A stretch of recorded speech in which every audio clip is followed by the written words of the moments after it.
weekends. Always gotta wait longer for the trains. Luckily this one's only 7 minutes. So, wasn't sure about these shoes, if I was gonna have the energy or the stamina to go out and get them, but you guys know me, slightly an overachiever at times, and I have so much to do today. Lots to film. Today is a fun-packed filming day, getting psyched and pumped for this week. You're ruining my video. Ruining memento. Because of track maintenance. Transfer to shuttle bus at 137th Street for service to 168th Street. At 59th Street, transfer to an Uptown A train. At 9th Street, transfer to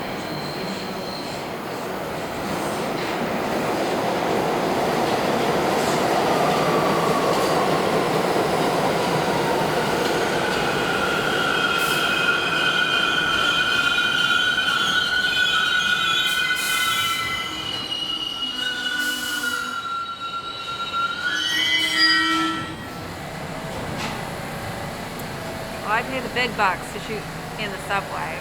We have all of these underlying sounds that make my videos so great so that you guys can hear me. So on that note, this train's gonna take off again and you're not gonna be able to hear me again, so we're gonna talk to you guys later.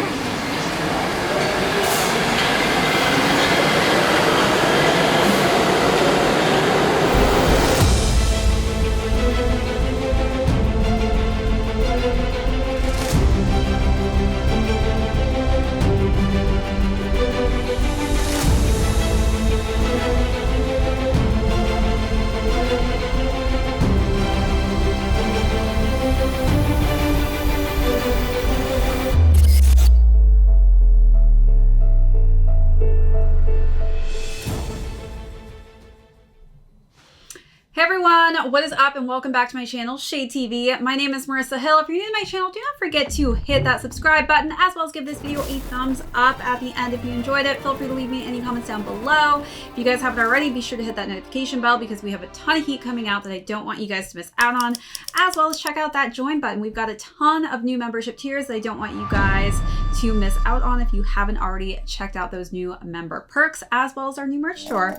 Today we're going to be doing an unboxing on none other than the Air Jordan 9 Retro Dark Charcoal University Gold. I think this was definitely a slept on shoe, and we're going to actually be starting out with a little bit of shade, but I want to talk about what the entirety of the video is going to be about. We're going to get into some shade, then I'm going to do an overview, and then we're going to talk about the sizing of this shoe. This is the kids version, just so you guys know, in a size 7. So we'll talk about the sizing on this, followed by how I styled it. And then we're going to conclude with the resale and how these shoes are currently doing. So let's not waste time. Let's get into some shade.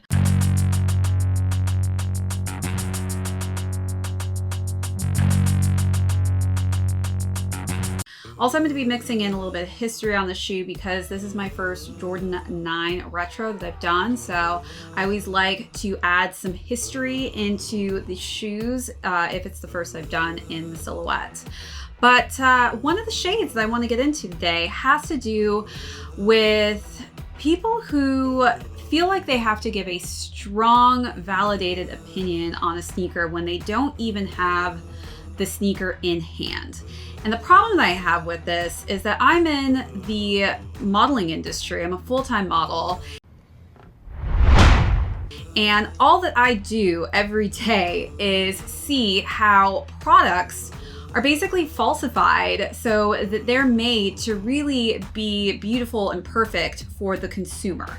The important part about marketing and selling products is to make it look like they are perfect when they are actually not, including coloring schemes on different sneakers. So when people are basing their opinions off of a photo, I think it's invalid in a sense where we don't know about the lighting and the view of the camera angles of the shoe specifically until you really have that sneaker in hand in different lighting. I want to see a shoe in some nice natural lighting. I don't mind seeing it in studio lighting. That is why I always give you guys different perspectives on a shoe in different types of light so that you guys can make your own validated opinions on whether or not you want a sneaker. And I feel like there's a lot of people out there who discuss sneakers, but they're discussing it off of images. And I really think that it's important to hold a shoe in your hand to feel the materials. Because even if you look at a material type of like specifically leather, you're not going to know that quality leather until you have it in your actual fingertips and you're feeling it firsthand. So my advice to you, before you decide to give validated sneaker opinions to the public before they buy shoes, you should probably hold the sneaker in hand first, because you really don't know anything about that shoe till you've held it in your hands. All right, so now that's enough for shade. Let's move on to the overview. You guys notice with masks, you know when you're breathing the cold air, it goes out straight forward? Well, when you wear a mask, it goes straight up, and the white is like blocking my eyes. It is so cold today. I can barely keep I don't even know how I have my hand out right now. But we've reached the destination, so we're gonna go head over and pick up the shoe.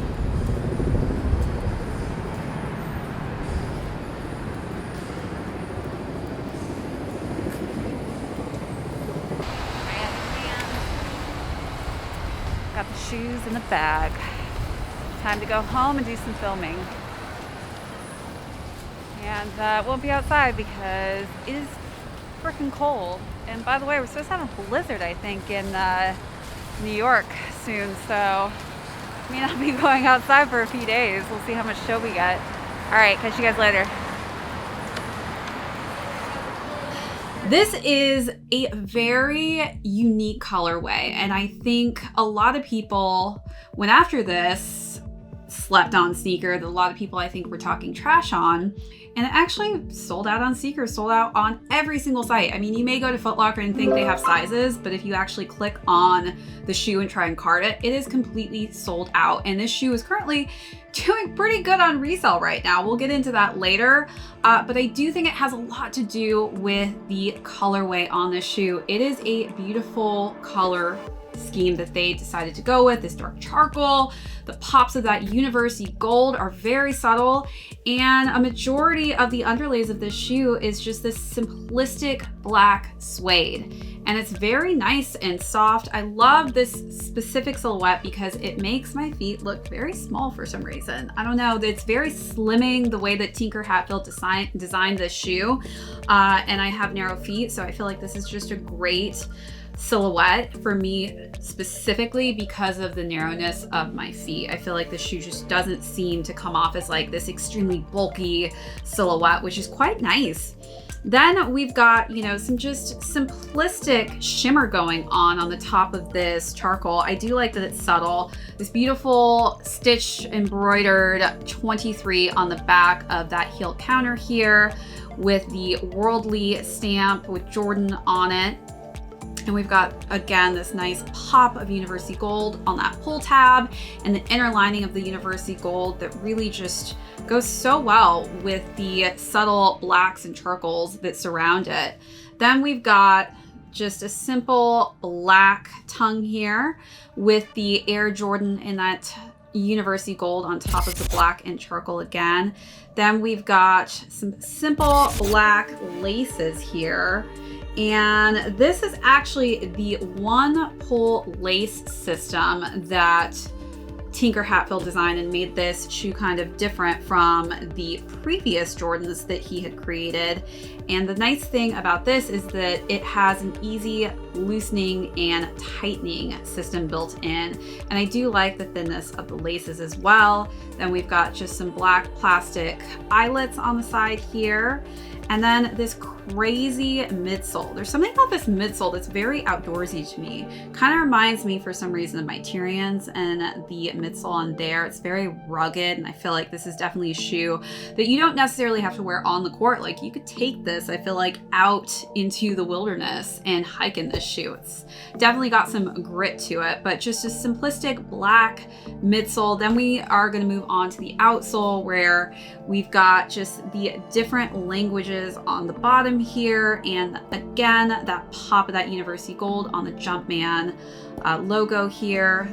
Then we're going to finish off with the insole, which again is in that University Gold. And we have a charcoal gray Jumpman on the inside. But overall, I think that they did a great job with this colorway on the 9. I think this is definitely something that you're going to be able to rock with multiple outfits in your closet. Definitely going to see that in the styling section.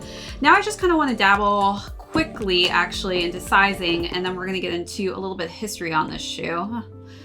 Does have a lot of little fuzzies that are being attracted to it right now. I'm gonna have to pull that off.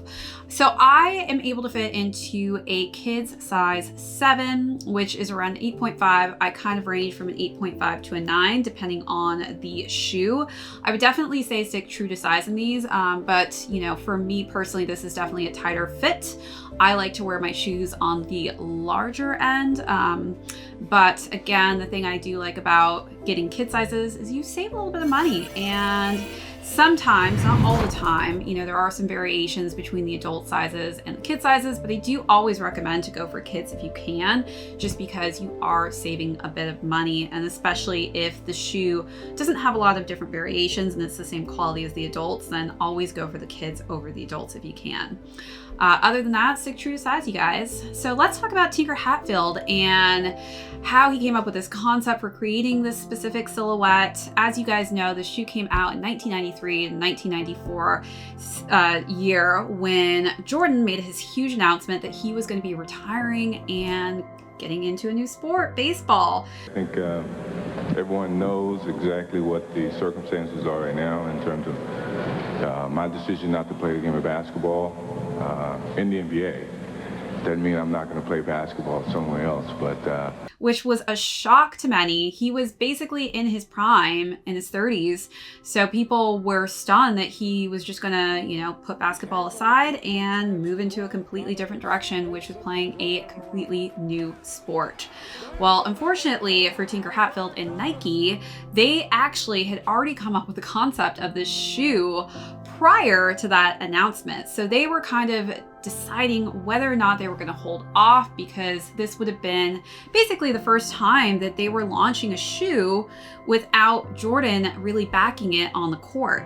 And so they decided, since it was already in post-production, that they were going to just push it through. So this shoe really became famous because this was the shoe that would have been known as the silhouette that Jordan had never laced up on the Chicago Bulls on the court. And unfortunately, you know, some would say this isn't their favorite shoe based upon that. But Nike also took it another direction where they actually made him a pair of cleats that mimicked the Air Jordan 9 Retro silhouette, but in a cleat version so that he could actually wear it on the baseball field. So it wasn't that he didn't actually wear it at all during, you know, that entire year. He actually had a different version of it. And we'll try and show you that picture of him wearing that on a baseball card, which is pretty cool. But we did actually get to see this shoe on the court on Penny Hardaway. Then we've got Latrell Sprewell, Kendall Gill, just to name a few. They actually had some tailored colors that were accented for the Jordan 9, and instead of having the 23 on the back, they actually intricately decided to put their own numbers on the back of their personalized shoe, which is pretty cool. So it wasn't like we weren't going to see this shoe at all on the court. We actually did get to see it on a few other players, just not Jordan himself. And as far as the design and technology, again, I did talk about how this lace system was different, as well as the thin laces. We hadn't seen this type of technology before. Also, we have just kind of the forefoot as well as the heel cushioning that was added to this, and it has a Huarache like boot fit as well, which is quite interesting. And also, if you're noticing the key points that I talked about with the globes and the different languages on the bottom, this was a shoe that Tinker really wanted to have to kind of honor what Nike had done with the Jordan line and how famous Jordan had become. He was the most famous person, as well as he was just a global famous human being that he wanted to show on a shoe. So you've got a lot of different global aspects in this design. And this is also a shoe that you'll see on Jordan's monument in front of the arena that Tinker actually decided to go with. And the reason behind choosing the shoe to be on Jordan was the fact that he really liked how the midsole was quite different and really stood out, but also how it signified just globalness in a sense of, you know, this was a very worldly global shoe that really exemplified Jordan as a global superstar. And so there you have it. That's the history on the Jordan 9. Now let's get into talking about how I styled this shoe. This was a fun shoe to style just because, you know, it's unique in its own sense, where it's got that just bright, subtle hint of that university gold that peeks through on certain parts of the shoe. So it was very easy for me to style just because there's so much black and charcoal gray, which I feel like obviously goes with everything, because as you guys know, I love me some black and sometimes dark gray. I only work in black and sometimes very, very dark gray, which is present all throughout this shoe. So for the first look, I decided to go with my Supreme Nike crew neck sweatshirt, and I tied that in with some of my leg warmers that were by Supreme. It is freaking cold outside, guys. I face the coldness for you to create this video, but there is nothing more that I want than to come home and to be in my comfy clothes, and that is my Supreme leg warmers and sweatshirt. So that is why you have that first look. Try to catch me howling at the moon.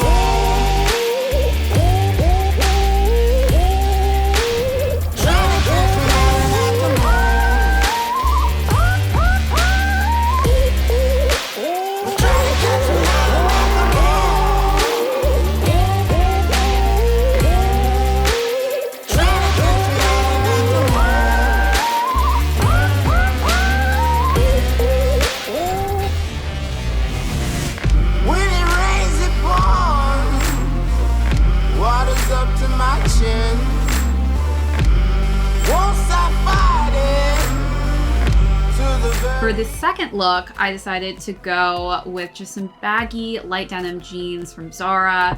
I feel like light denim just really helped these shoes become that statement piece on that look, with just a subtle black, tight, long sleeve button-down shirt.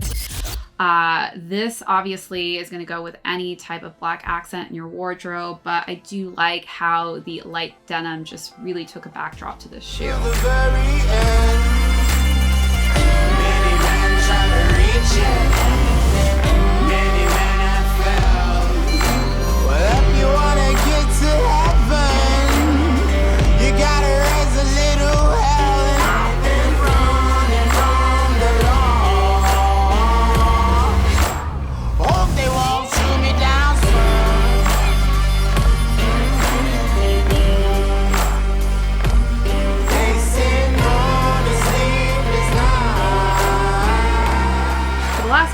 I decided to go with some baggier kind of satin material pants. They're cargo, and that is in like an olive green colorway. I feel like the olive green just really works with this color scheme, as well as, you know, I just wore a subtle button down black collared shirt.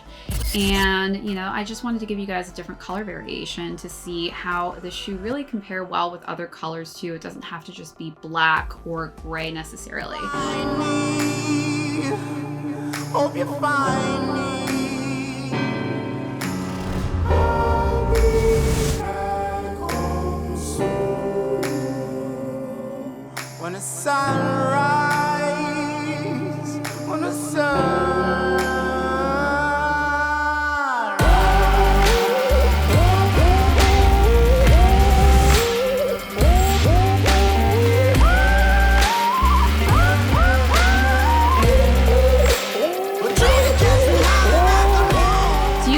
in the comments down below what was your favorite look out of the three. But now we're going to move on and conclude with the resale value on these shoes. So for the kid sizing, these ran at a retail price point of $140.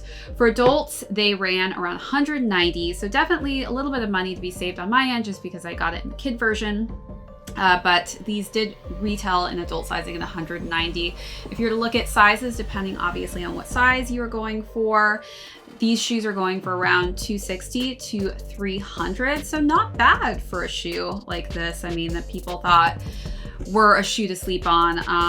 Obviously, people have not received their shoes yet, so that could be why the resale price point is so high currently. But I do think these shoes are doing very, very well for the resale market. All right, you guys, thank you so much again for tuning into my channel. I know this was a quick thrown together video, but I wanted to get this out there so you guys could get your opinions on this shoe firsthand with it in my hand, not me talking about it with just a picture.